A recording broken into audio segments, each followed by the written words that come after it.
Picture this. A body dragged across the dirt already dark with old blood. Ankles scraping stone, breath gone. The smell is wrong, too sweet, too metallic, because death has been sitting in the sun for days. Spears hammer into the ground in uneven rhythm, not in salute but in warning. Someone is screaming orders, but the boss's words dissolve into wind. You hear flies before you hear men. You hear the rope tighten. You hear the crack when the weight drops. No one looks away. This is not justice, this is accounting. A debt is being calculated in flesh. The men watching do not cheer. They don't need to. Their faces are tight, hollowed by something worse than grief, humiliation, a wound deeper than loss. They survived something they were never meant to survive, and survival has curdled inside them. The silence after the body goes still is heavier than any shout. It presses into the chest. It demands something back. Somewhere behind the execution, shields are stacked like gravestones. Bronze. Still scratched, leather straps still stiff with dried sweat and fear. These are not relics. They were used. They failed. And failure has a smell. Urine, blood, smoke that refuses to wash out. 90 men, 100, 1,000, it doesn't matter. What matters is that a story has been told about them, and it is not the one they wanted. The story says they stood and died beautifully. The men who lived know the truth is uglier. They remember the screaming when the line buckled, the sound armour makes when it caves inward. The moment you realise courage does not stop arrows. Survival is supposed to feel like relief. Instead, it feels like theft. The survivors are treated carefully now, too carefully. Allies slap backs a second too late. Eyes linger. Whispers follow them through camps and city gates. They are honoured publicly and dissected privately. Everyone wants something from them: authority, inspiration, absolution. No one asks what they want. They want repayment. At night, sleep comes in pieces, when it comes at all. Dreams replay the same image again and again. Bodies stacked, not ceremonially, but hurriedly like waste. Shields abandoned because arms could no longer lift them. A last stand turned into a choke point of panic. The mind edits nothing. It is merciless. Someone suggests patience. Someone always does. The suggestion is nearly fatal. Patience feels like betrayal. Patience sounds like acceptance. And acceptance would mean admitting that the dead died for nothing more than delay. That the sacrifice bought time, not victory. That the enemy walked away laughing. So patience is killed first. Orders begin to shift in tone. Training becomes punishment. Discipline sharpens into cruelty. Mistakes are not corrected. They are crushed publicly. Men are reminded again and again that they are being watched by ghosts who do not forgive. A decision is made quietly, without ceremony, and once it is made, it cannot be unmade. This will not end with defense. This will not end with survival. This will end only when humiliation is inverted, when fear changes sides. Historians still debate whether this obsession began as grief or as shame, but the men living inside it feel no difference between the two. What they do feel is clarity. Clarity strips away mercy. It simplifies the world into columns, us and them, debt and payment. The enemy is no longer human in the stories told by the fires. They are reduced to hands that struck, mouths that mocked, boots that stood where sacred ground was violated. Reducing them makes killing easier, necessary, inevitable. And there is another truth, one spoken only in glances. If this vengeance fails, there will be no story left to tell, no beautiful ending. Only the quiet erasure of men who survived the wrong moment. Leadership begins to form around this fear, not because one man seeks power, but because someone must carry the weight of decision. Someone must become the vessel for everyone else's rage. Volunteers vanish quickly when the cost becomes clear. The role finds its owner through silence. When the name is finally spoken, Pausanias, it does not sound like triumph, it sounds like surrender. He does not smile, he does not refuse. He accepts because refusal would mean admitting doubt, and doubt would fracture what little unity remains. He tells himself this is temporary, that once the debt is paid, something human will return. Even now the cost begins to show. Allies watch him more closely than the enemy. Advice arrives wrapped in warnings, support is conditional. Everyone wants blood, but no one wants responsibility for how much. The execution ground is cleared, the body is cut down, but the image does not leave. It travels with the army as it gathers, city by city, oath by oath, growing larger, heavier. What began as mourning has hardened into a mission that cannot tolerate limits, and as the first true march begins, as armour is strapped on with shaking hands and prayers are whispered to gods who did not answer last time, one question stalks every step forward. When repayment finally comes, how much blood will be enough? The smell of smoke reached the camp before the messengers did. It drifted low on the wind, mixed with the sharper tang of sweat and unwashed bodies, settling into armour seams and cloth folds. Fires burned day and night now, not for warmth, but for signal and reassurance. Men slept lightly, hands never far from spear shafts, jolting awake at every shout or clatter of bronze. Fear had not left them after the execution. It had simply learned to stand in formation. Allies arrived in waves, city by city, banner by banner. Men who had argued, traded insults, and threatened war with each other now stood shoulder to shoulder, pretending unity came naturally. Their armour didn't match, their accents grated, their customs clashed, but they shared one thing, and it was enough to bind them temporarily: the knowledge of what happened to those who stood alone. 10,000 Spartans formed the spine of this gathering, their red cloaks stark against the dust, but they were no longer alone. Athenians came with lighter armour and restless confidence. Corinthians followed, sharp-eyed and wary. Tegeans, Megarians, Plataeans, each brought their own grudges, their own dead, their own reasons for showing up armed and angry. The ground trembled under the weight of so many men assembling in one place. A low vibration felt through the soles of the feet, like an approaching storm you couldn't see yet. The heat was oppressive. Sunlight glared off bronze, burning the eyes. Sweat pooled under cuirasses, stinging raw skin. The air tasted dry and bitter, carrying dust kicked up by endless movement. Horses socked and stamped, sensing tension they couldn't understand. Somewhere in the press of bodies, a man vomited from nerves, wiping his mouth quickly before anyone noticed. Unity was proclaimed loudly. It was believed quietly, if at all. Councils formed, voices rose, old arguments resurfaced immediately. Who would command which contingents? Who would hold the centre? Who would be trusted on the flanks? Every decision carried memory. Who fled last time? Who held longest? Who broke first? No one said these things aloud, but they were felt. Thick and sticky, clinging to every exchange. Pausanias moved through this carefully, his posture rigid, his expression controlled. He listened more than he spoke, letting others exhaust themselves with suspicion. Every step in his armour felt heavier than it should, the weight of bronze pressing down as if the metal itself remembered past failures. He could feel eyes on him constantly, measuring, judging, hoping, fearing. Command did not feel like elevation, it felt like exposure. When oaths were sworn, they were loud and theatrical. Spears struck shields in rhythmic affirmation. The sound rolled across the plain like thunder, impressive and hollow all at once. Beneath the pits, noise, men watched each other's hands, watched their faces. Trust was promised, trust was not given. Historians still debate whether this alliance was ever truly unified, or whether it was merely a temporary suspension of hatred driven by shared terror. The first irreversible decision came quietly, without ceremony. Pausanias insisted on centralized command in battle. One voice, one plan, no improvisation from individual contingents. It made sense tactically. It also stripped allied leaders of autonomy they were unwilling to surrender. They nodded, they agreed. And something subtle broke. Authority was no longer shared, it was imposed. That night, campfires burned low. The temperature dropped sharply after sunset, the heat replaced by a biting chill that crept through cloaks and into bones. Men huddled close, breath steaming in the dark.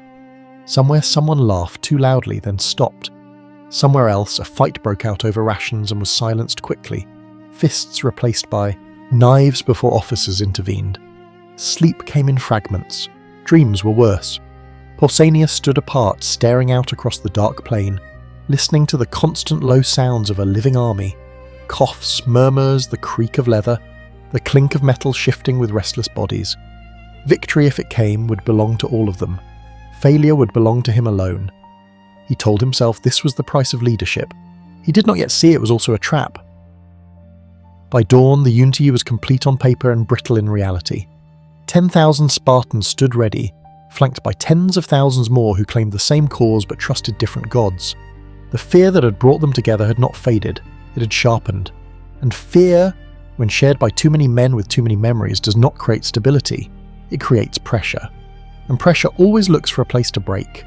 That decision would haunt him before sunrise. The camp woke to tension, already humming through the air, sharper than the siu, cold that clung to skin and iron alike, breath puffed white as men assembled, stamping feet against ground gone hard overnight.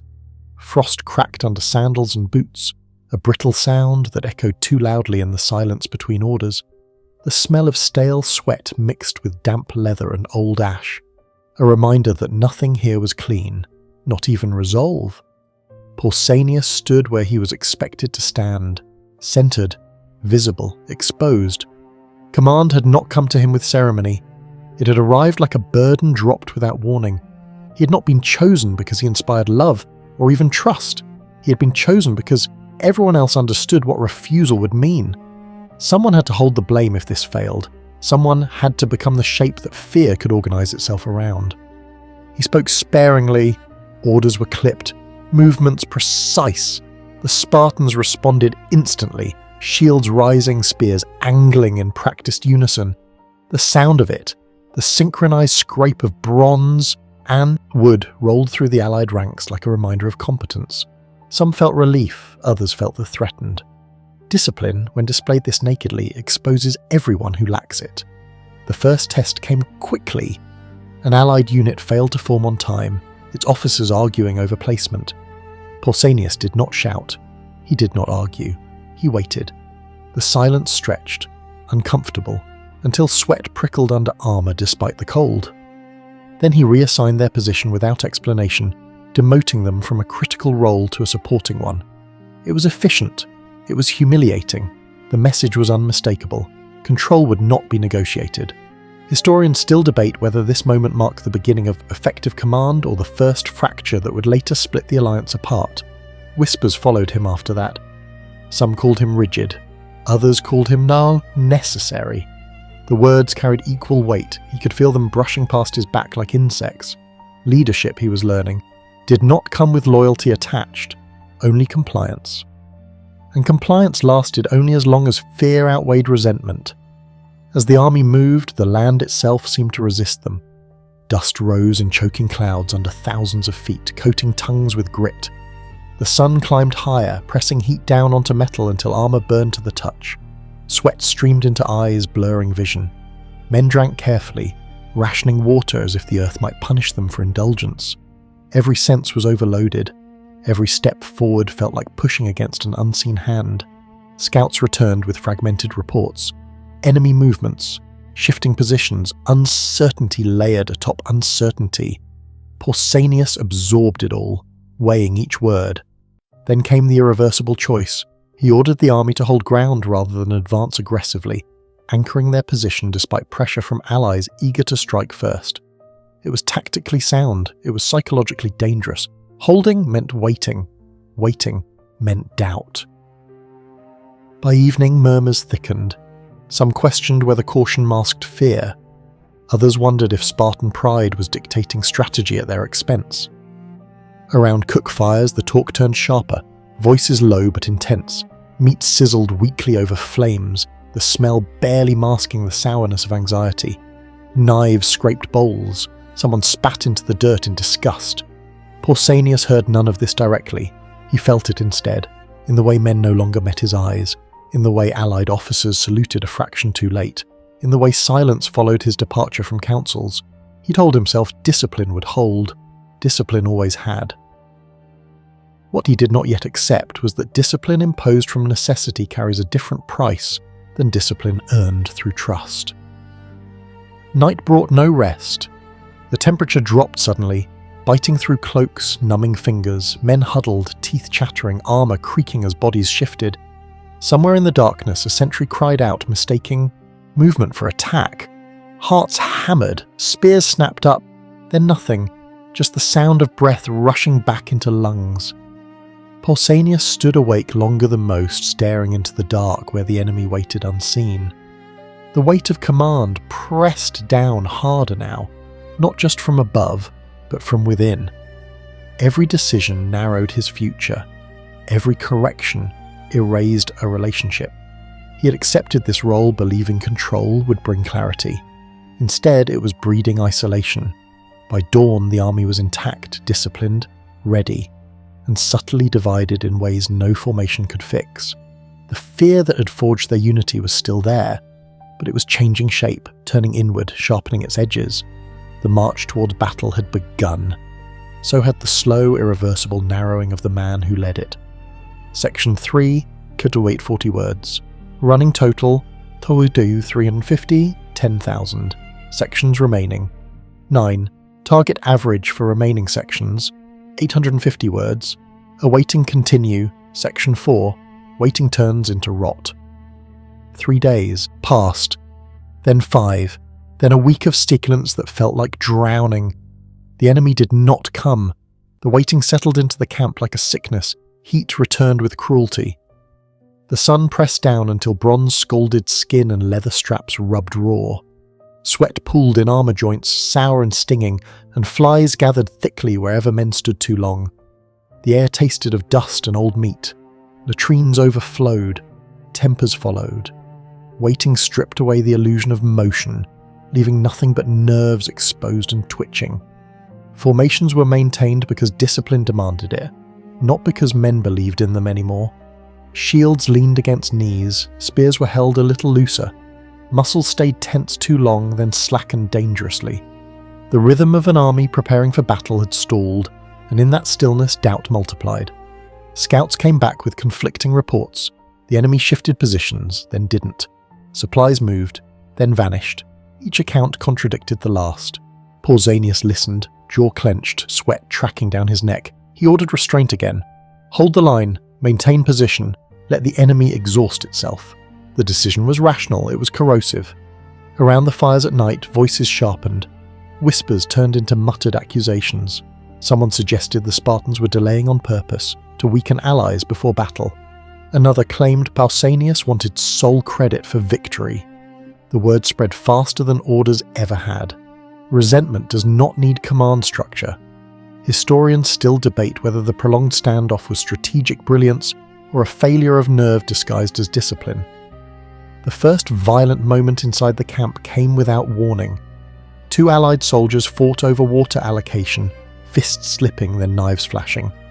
The sound of steel striking bone was wet and final. Blood soaked into dry ground instantly, dark and greedy. Officers dragged the survivors apart. One man screamed until he didn't. The bloodiest was carried away quietly, as if noise itself might invite collapse. Pausanias ordered punishment. Swift, public, necessary. The condemned man knelt in the dust, face pale, eyes darting. The executioner's blade fell cleanly. The sound, a dull chop followed by a soft thud, echoed farther than anyone expected. Discipline was restored.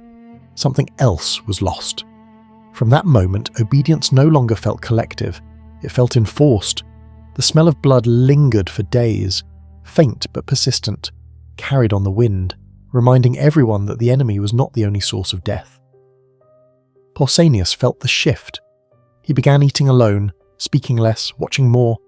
Every laugh sounded like mockery. Every silence felt loaded. He told himself vigilance was survival. In truth, it was paranoia taking root. The irreversible decision came at dusk on the 8th day. Against Allied advice, Pausanias ordered a redistribution of rations, equalized, Spartan controlled, logically sound, politically catastrophic. Hunger has a way of turning cooperation into hatred. The Allies obeyed, but their eyes hardened. Trust, once cracked, began to crumble audibly. That night, the temperature dropped suddenly, wind cutting through the camp, snapping banners, scattering embers. Men wrapped cloaks tighter, shivering, hunger gnawing sharper than cold. Somewhere, someone whispered that the gods had abandoned them. No one argued. Pausanias lay awake, staring at the dark canvas of his tent, listening to the restless breathing of an army rotting from the inside out. Victory still seemed possible, necessary, inevitable even. But the cost was changing shape.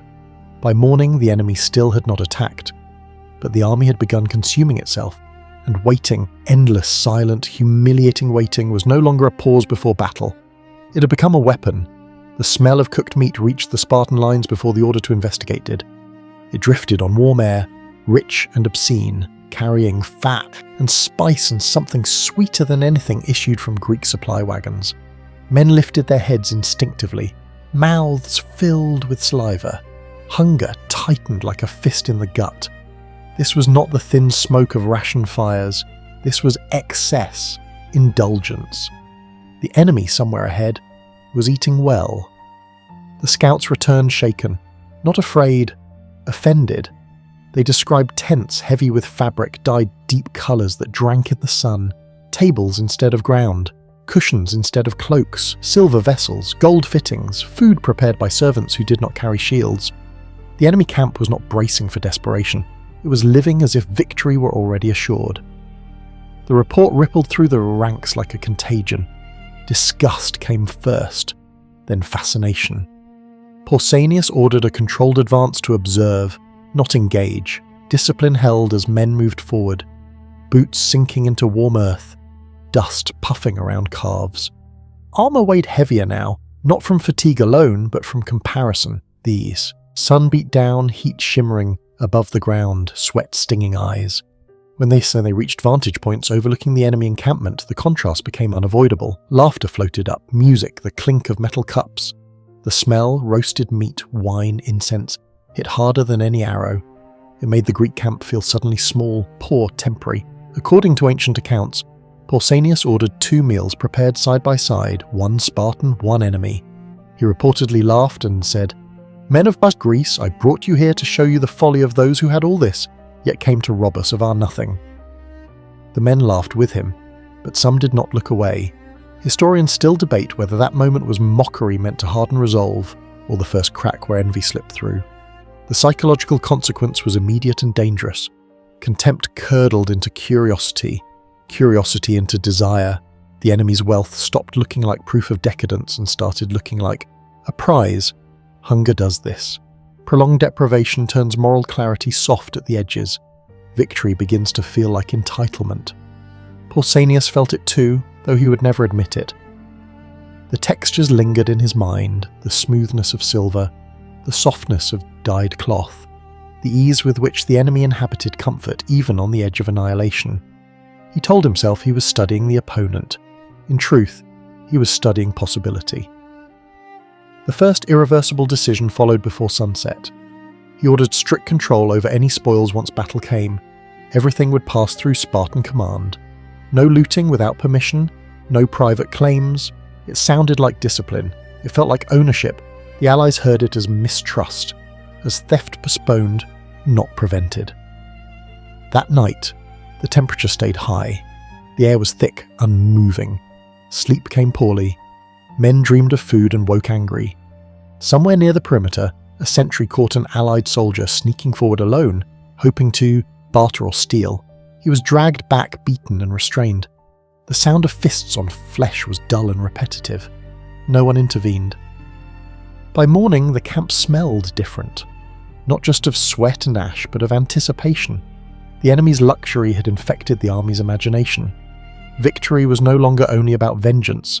It was about access, about reversal, about proving that deprivation had been temporary and suffering would finally pay dividends.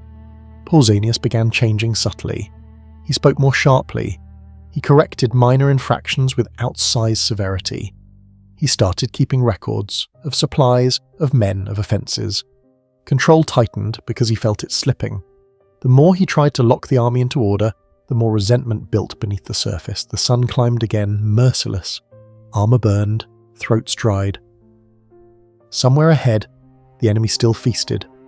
Somewhere behind, allies whispered that Spartan restraint was not virtue, but greed disguised as law. By evening, the distance between camps felt charged.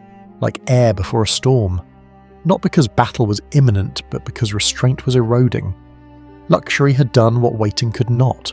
It had offered an alternative vision of the future, one that made patience unbearable. The war had not yet begun, but the meaning of victory had already started to rot. That unity would not survive another night. The camp woke to shouting, sharp, panicked, too early for drills. Men stumbled from tents, armour half-fastened, eyes squinting against a pale sky already warming.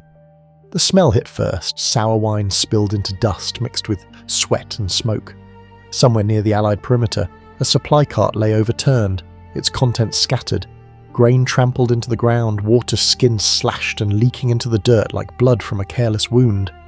Accusations followed immediately. Who took it? Who allowed it? Who looked away? Voices overlapped, risings in pitch. Spears were gripped too tightly, hands trembled, not from cold, but from restraint. The ground underfoot was dry and cracked, biting into bare soles, the dust coating tongues and teeth. Pausanias arrived to a scene already teetering. He did not ask questions, he did not call a council, he ordered arrests. 3 Allied soldiers were dragged forward, wrists bound, faces bruised from rough handling. One protested loudly until a fist ended it. The wet sound of knuckles against teeth silenced him. Blood dripped into the dust. The crowd leaned in, hungry for clarity or punishment, anything to cut through the uncertainty. Pausanias pronounced judgment before the sun fully cleared the horizon. Theft during preparation for battle, undermining unity, endangering the army. The sentence was death. Immediate, public. Necessary, he told himself. Necessary to restore order. The execution was fast, too fast for reflection. A blade flashed. A body fell. The sound of it, the dull impact, the short gasp rippled through the ranks. Some nodded. Others stared. No one cheered. Fear does not applaud. Historians still debate whether these executions prevented wider collapse or accelerated the breakdown of trust beyond repair. The psychological consequence was profound. Obedience remained, but loyalty evaporated. Men followed orders now because deviation was dangerous, not because they believed. Silence spread thick and watchful. Conversations stopped when officers passed. Eyes dropped. Every command carried the faint echo of threat. The irreversible decision came that afternoon. Pausanias reorganized the army's internal policing, placing Spartan overseers among allied contingents. Officially, it was to maintain discipline. Unofficially, it marked the moment when allies ceased being partners and became liabilities to be controlled. The resentment was immediate, corrosive, and largely invisible until it wouldn't be. Heat pressed down again, relentless. Armour weighed heavier than ever. Sweat pooled at the small of the back, itching, burning. Breathing grew shallow, measured, as if even air had to be rationed. The rhythm of the army shifted, not forward, inward, tightening. By evening, the enemy still waited across the plain, untouched, well-fed, confident. But inside the Greek camp, the real battle had begun. Rumours spread of secret negotiations, of Spartans planning to let allies bleed first. None were proven, none needed to be. Suspicion does not require evidence to be effective. Pausanias felt the isolation fully now. He ate alone, slept lightly. Every decision felt heavier, more final. He told himself control was survival, that weakness now would doom them later. He did not yet see that fear, once weaponized internally, cannot be aimed only outward. As night fell, the temperature dropped suddenly. Wind cut through the camp, snapping canvas, scattering embers. Men shivered, pulling cloaks tight, eyes darting at every movement. Somewhere in the dark, someone whispered a name, his, not in praise, not in fear, in calculation. The army still stood, the enemy still waited, but the line between command and tyranny had blurred, and once crossed it would not uncross itself. While the Spartans waited on the ridge, the enemy was already moving through the passes. The first sign was sound, not horns or shouting, but the low, distant murmur of tens of thousands of feet disturbing the earth. A vibration, more felt than heard, creeping up through soles and shins, setting teeth on edge. The morning air was cool, almost merciful, but the promise of heat lingered.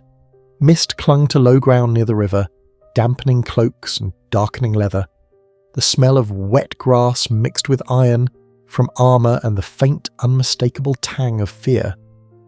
Pausanias chose the ground carefully, or thought he did. The ridge offered visibility and defensive depth. The river curved nearby, a natural boundary. Hills folded around the plain like clenched fists. It looked controlled. It looked intelligent. But terrain is not neutral. It remembers weight. It favours momentum. And it punishes hesitation. The army assembled in formation, scale revealing itself all at once, tens of thousands of men locking shields, spearheads bristling like a field of thorns. The sound of it was enormous. Wood striking wood, bronze scraping bronze, breath synchronized into a single massive exhale. The ground underfoot was uneven, packed dirt broken by stones that rolled treacherously when stepped on. Men adjusted their stance constantly, knees bent, calves burning. Armour settled onto shoulders like a living thing, its weight pressing down until posture became a conscious effort. Sweat formed quickly despite the cool air trickling down spines, pooling at the waist. Hands tightened around spear shafts slickening already. Mouths dried. The taste of dust coated tongues. Breathing slowed, then sped up again as nerves surged. Across the plain the enemy emerged, first a line, then another, then an entire horizon of movement. Their banners caught the light. Their armour flashed. They advanced with confidence, steps measured, ranks deep. The distance between armies closed slowly, unbearably. Time stretched. The waiting of days condensed into minutes of pure tension. Pausanias gave orders calmly, adjustments to spacing, reinforcement of the centre. The Spartans anchored the line, red cloaks stark against earth tones, while allies filled the flanks. He believed discipline would compensate for distrust. That structure would override resentment. It was a gamble with human limits. Historians still debate whether the chosen ground favoured the Greeks initially, or whether it merely delayed the disadvantages long enough to make them catastrophic. The first arrows fell without warning. A hiss, then impact. Shields rang as shafts struck and stuck. One man screamed as a point punched through his thigh, the sound high and sudden, cut short when another body crashed into him. The line held. Barely. The smell of blood joined the air, sharp and immediate. Fear rippled like a physical force, hands trembling, throats tightening. The irreversible decision came in the space of a heartbeat.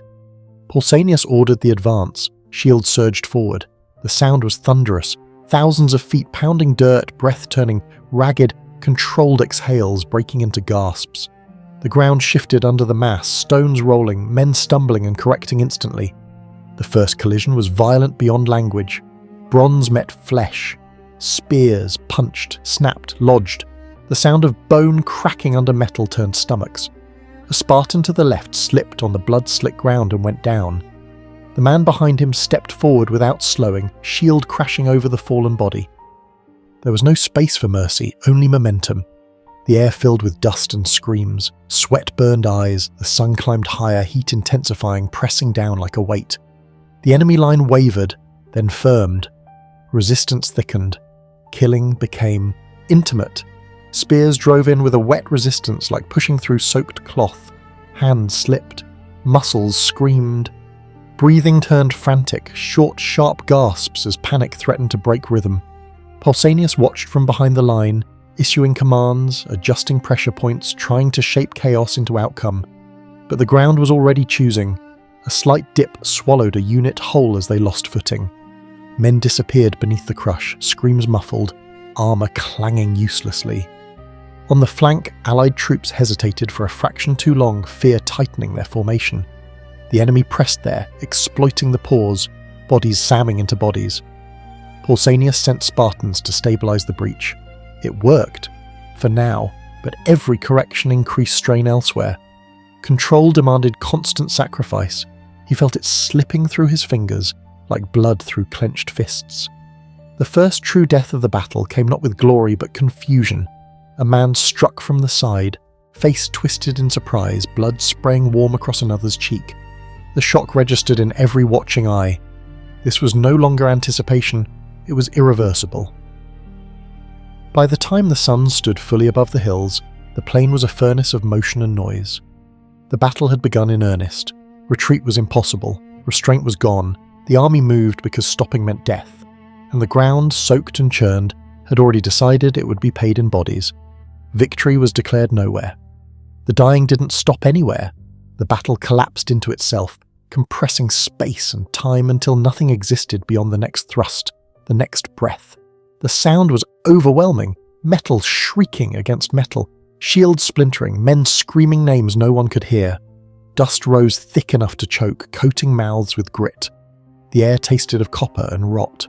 Sunlight glared off bronze so fiercely it burned the eyes, forcing squints that narrowed the world to arm's length. Pausanias could feel the battle through the ground.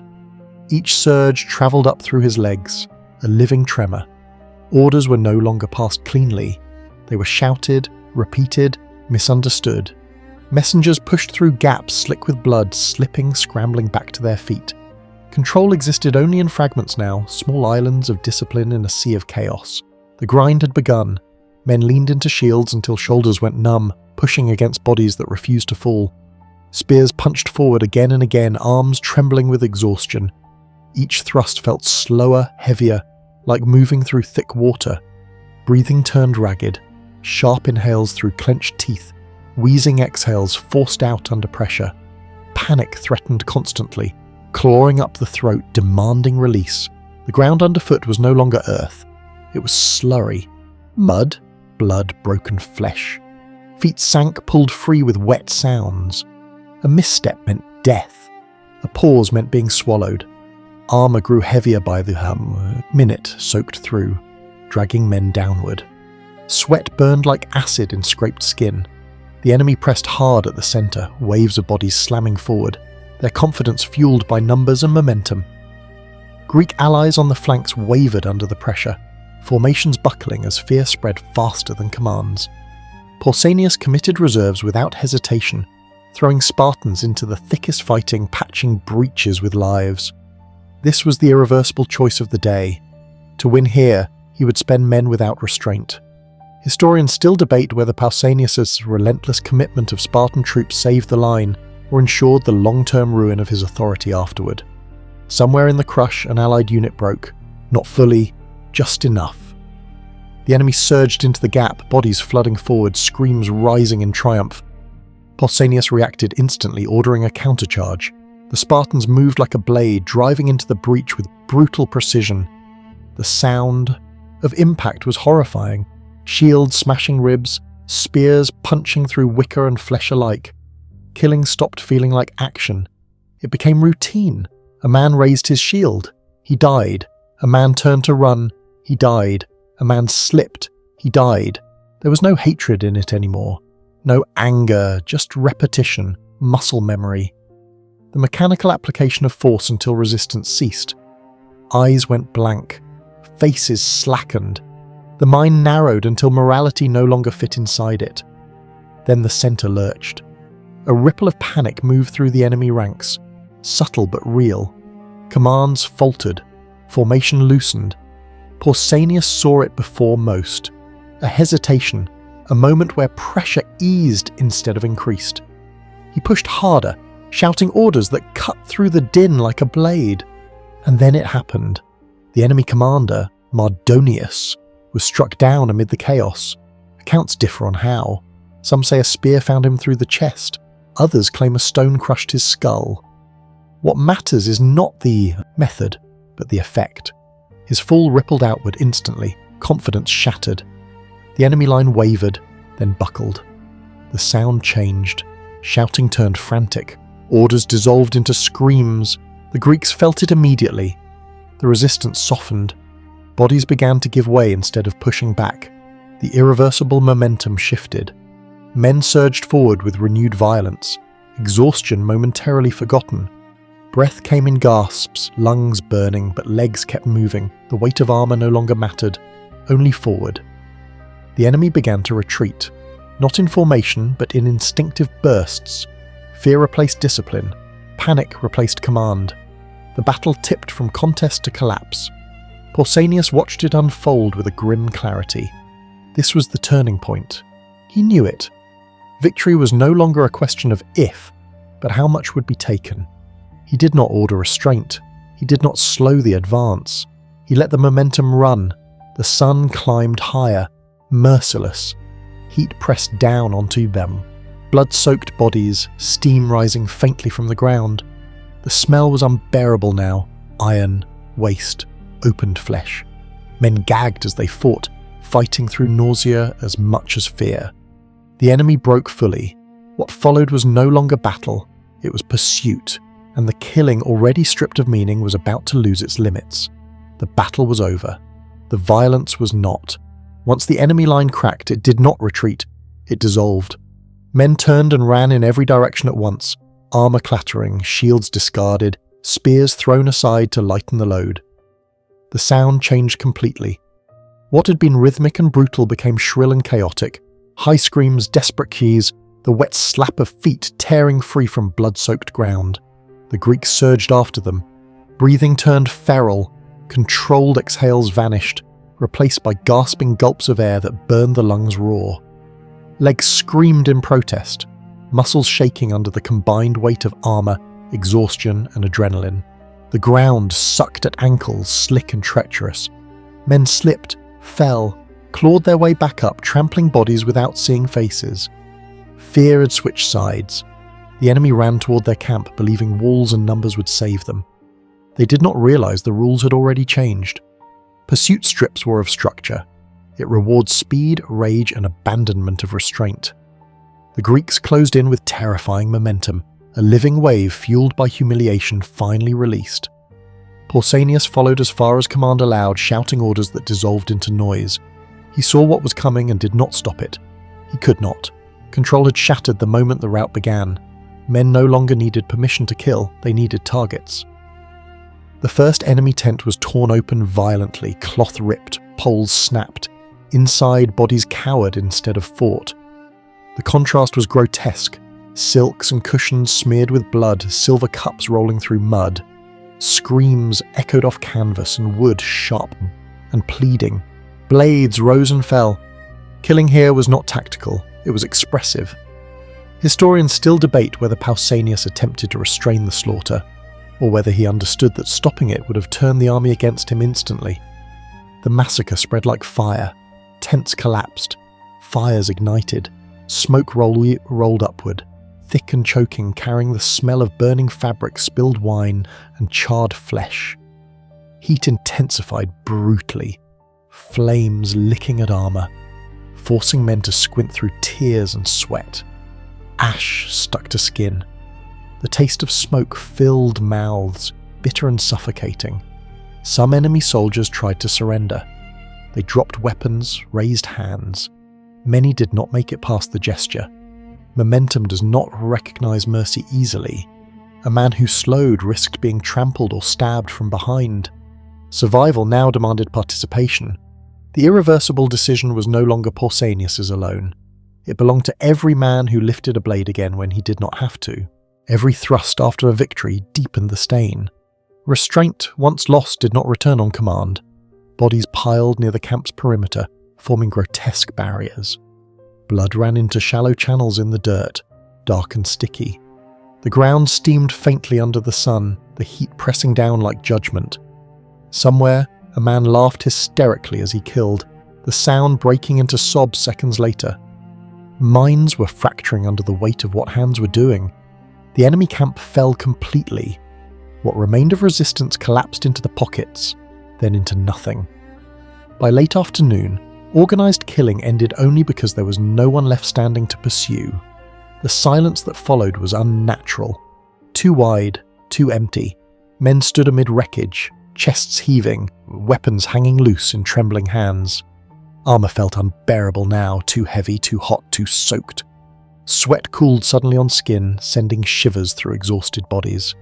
The smell lingered, thick and sweet and impossible to escape. Victory had arrived, it felt wrong. Pausanias walked through the aftermath, stepping carefully over bodies, avoiding faces. He saw what had been done and what had been allowed. He knew the enemy was destroyed. He also knew something else had broken beyond repair. Discipline had won the battle, release had won the aftermath. The allies looked at each other differently now, not with shared triumph, but with calculation, with memory, with the quiet understanding that what had been unleashed could not be recalled. The sun dipped toward evening, casting long shadows over the dead. Fires crackled softly in the distance, consuming what remained of luxury and life alike. The victory was complete, the vengeance undeniable, but control, true control, was gone. And what comes next? History would pretend was peace. Victory was declared at noon. The dying didn't stop until nightfall. The battlefield cooled first, then the men. Heat bled out of armour as the sun slid west, leaving sweat to chill on skin. The smell lingered, iron, ash, and something sour that clung to the back of the throat. Flies arrived in clouds, blackening wounds and eyes. Boots stuck to the ground with each step, lifting free with a wet sound that turned stomachs. Silence fell in uneven patches, broken by coughing, retching, and the crackle of small fires consuming what the enemy had left behind. Pausanias ordered counts of bodies, of weapons, of spoils. He did it because order was the only language he had left. Scribes moved among the dead with wax tablets, marking tallies while men watched with hollow eyes. This was administration after annihilation, necessary, efficient, and grotesque. Victory demanded accounting. The first arguments began almost immediately. Allies demanded their share of plunder, pointing to fallen friends as proof of entitlement. Spartans blocked access, citing prior orders. Voices rose, hands drifted to hilts. The air cooled rapidly now, a sharp edge replacing the earlier heat, and tempers followed the temperature down into something brittle and dangerous. Historians still debate whether Pausanias' insistence on centralized control after the battle preserved order, or whether it transformed triumph into suspicion overnight. The irreversible decision came as dusk settled. Pausanias ordered the spoils seized and catalogued under Spartan authority, pending proper distribution. It was a sentence wrapped in bureaucracy and heard as theft. Allies stared at him as if seeing a stranger. Trust, already wounded, collapsed fully. Victory had not healed the alliance. It had exposed its bones. Executions followed, not of enemies, but of Greeks. Men accused of looting without permission were dragged forward, beaten, and killed in front of their units. The sound of blows was dull and final. No cheers, no protest, just compliance edged with fear. Discipline returned in the only way it could now, through punishment. Night fell hard. The temperature dropped sharply, breath turning white. Fires burned low, casting long shadows that made the dead seem to move. Men ate in silence, chewing mechanically, tasting nothing. Some stared into flames, hands shaking. Others slept where they stood, armour still on, exhaustion crushing, thought flat. Pausanias walked the perimeter alone. Each step felt heavier than the last. The weight was no longer armour. It was consequence. He had delivered vengeance. He had destroyed the enemy, and in doing so, he had revealed something the system could not tolerate. Power concentrated too visibly, too effectively in one man. Whispers began again, quieter now, sharper. Words like overreach, arrogance, dangerous. Victory had made him indispensable during battle. It made him expendable afterward. Systems forgive failure more easily than they forgive success that unsettles hierarchy. By midnight, the camp had settled into an uneasy stillness. The wind carried the smell of smoke and rot across the moors. The plain. Somewhere a man sobbed softly, then stopped. Pausanias stood listening, knowing the war was over and the real reckoning had begun. They had won everything that mattered on the field, and lost control of what came after. The smell of incense reached him before the summons did. It drifted through stone corridors, heavy and cloying, mixing with oil smoke and the stale breath of men who spoke too softly now. This was no battlefield air. No blood, no heat, no screaming. The temperature here was cool, controlled, almost gentle. And that gentleness felt wrong. After the plain, after the bodies, after the rot, this calm pressed in like a vice. Pausanias understood before the words were spoken. The war had ended. The system had resumed breathing. He stood before councils that praised victory while studying him like a problem to be solved. Faces were composed, voices measured. Gratitude was offered carefully, as if it might be dangerous in excess. The same men who had begged for Decisive leadership weeks earlier now flinched at how decisively he had delivered it. The first accusation came wrapped in concern: his conduct after the battle, his control of spoils, his severity toward allies. Each point was valid in isolation. Together they formed a shape he recognized too late. He was no longer a protector, he was a variable. Historians still debate whether the charges that followed reflected genuine fear of tyranny, or whether they were preemptive moves by leaders terrified of a man who had proven how fragile their balance truly was. The shocking moment came without drama. A sealed decree, a quiet announcement. Pausanias was relieved of command pending investigation. No trial yet, no sentence, just removal. Just enough to remind everyone who decided when service ended. The sound of it was barely audible, the scrape of a seal, the murmur of assent, but it landed heavier than any blow. The psychological consequence was immediate and total. Isolation hardened into certainty. The allies who had once needed him avoided his eyes. Former equals spoke past him. Not to him. He felt the sudden absence of authority like a physical wound, an ache where purpose had lived. Control had defined him. Now it was gone. The irreversible decision came next, born of pride and miscalculation. Pausanias did not submit quietly. He defended himself forcefully, citing necessity, discipline, survival. He spoke of what delay and compromise would have cost them. He was right. And in being right so publicly, he made himself impossible to reintegrate. Rumours followed swiftly, of arrogance, of foreign sympathies, of ambition extending beyond acceptable limits. Each whisper fed the next. The system needed justification, and justification always arrives eventually. Evidence becomes optional once fear has momentum. The temperature in the city shifted with the season. Heat returned, heavy air, and unmoving. Pausanias felt it as he walked alone, sweat trickling down his back. Despite the shade, the smell of cooked food drifted from homes he would never enter. Laughter carried from courtyards where his name was spoken carefully, if at all. Then came the arrest. It was efficient, quiet, no resistance, hands bound. A short walk through streets that refused to meet his gaze. The sound of sandals on stone echoed too loudly. The cell was cool and dry, its air tasting of dust and old dampness. Iron scraped iron as the door closed. The finality of the sound settled into his chest. The system did not need to kill him loudly, it only needed to remove him. Pausanias sat in the dark, listening to his own breathing, slow and measured out of habit. He replayed decisions not with regret but with clarity. He had done what was required. He had won, and that was precisely the problem.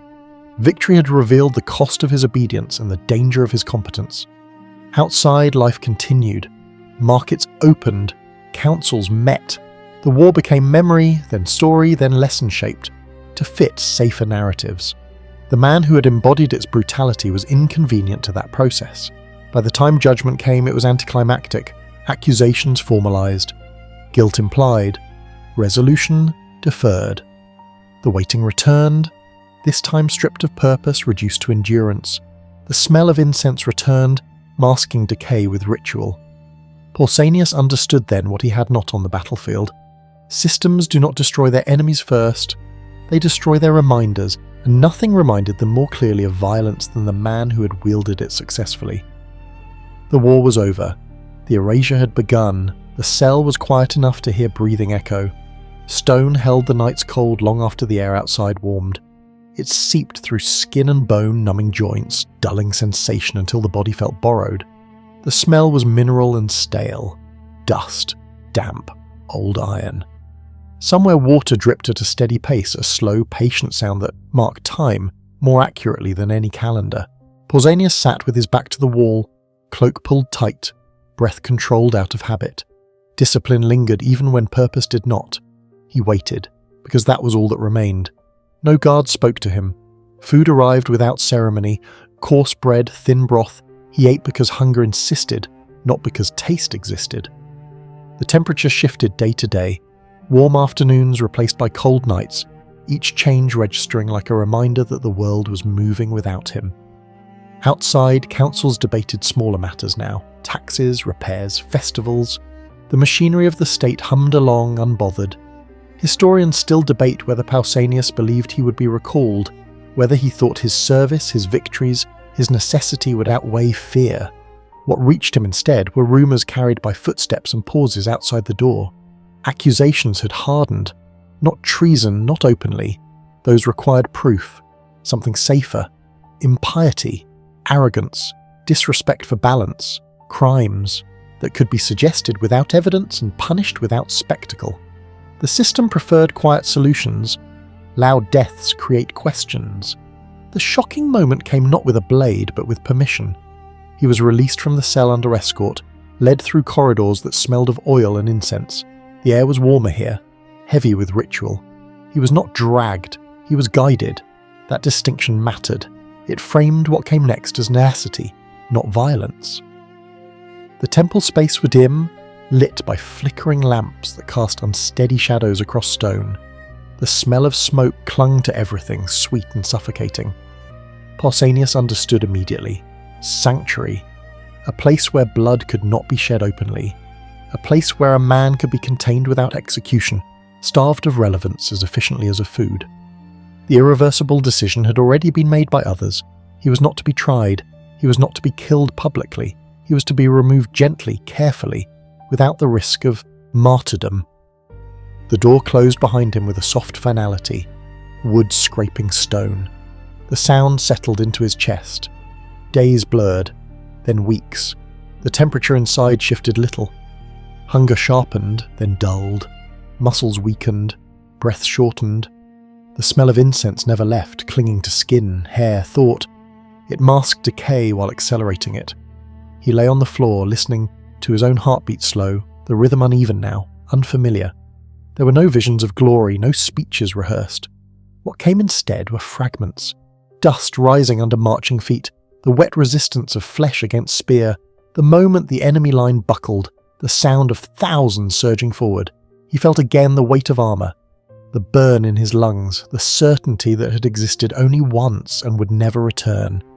Outside, the story was already changing. Victory belonged to Greece, discipline belonged to Sparta. The man in between became excess. When death came, it was unremarkable. Quiet. The body simply failed to continue. No witness recorded final words because none were offered. No crowd gathered because crowds complicate memory. Pausanias died, contained by stone and smoke, reduced to a problem solved. The empire he saved endured. The allies he commanded went home. The spoils were distributed by safer hands. The victory was celebrated with festivals and speeches carefully scrubbed of discomfort. In the retelling, his name shrank. Sometimes it was omitted, sometimes it was softened, sometimes it was mentioned only to warn against imbalance, against overreach, against forgetting one's place. The system used his success as justification for his erasure. This is the final irony history prefers not to linger on. The same discipline that avenged sacred humiliation also made its architect disposable. The same order that demanded brutality rejected the man who delivered it too completely. They built monuments to the dead. They told stories of unity, they remembered the battle, but they did not remember the cost of winning it so thoroughly.